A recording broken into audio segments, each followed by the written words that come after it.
Samantala, National Bureau of Investigation o NBI muli namang nagbabala sa publiko kaugnay po ng pagkalat ng mga peking cosmetics products. Ang ulat mula naman kay Julius de Samburon.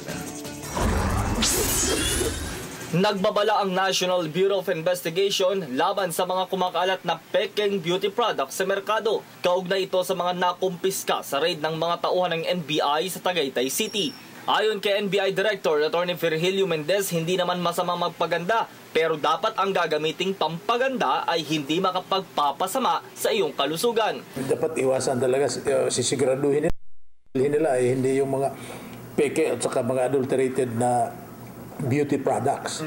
Now, kung wala namang approval ito, walang authorization from the FDA, baka lalo lang masisira yung skin mo. May mahigpit ding koordinasyon at monitoring ang NBI sa mga pumapasok na kargamento sa mga pantalan. Nais nilang masigurong walang makalulusot na mga peking produkto. Meron kaming close coordination with the Bureau of Customs under Chairman Lina.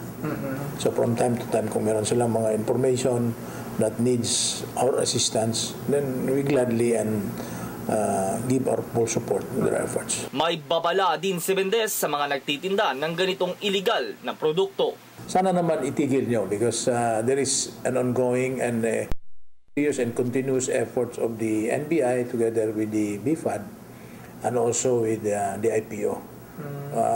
I think last week, ilang truckloads yung nasisis na namin. Samantala, siniguro naman ng NBI na wala silang kinalaman sa lumalabas ngayong balita na leakage umano sa initial report sa Mama sa Pano. Voluntaryo din at walang nag-utos ng kanilang pagsasailalim sa polygraph. Hindi naman tama yung sasabihin na hiniya kami ni Secretary because there was never an order from the Secretary.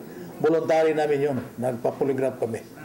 Para malalaman ng taong bayan kung nagsisinungaling kami o meron kaming itinatago. Para sa Telebisyon ng Bayan, ako si Julius D. Samburon.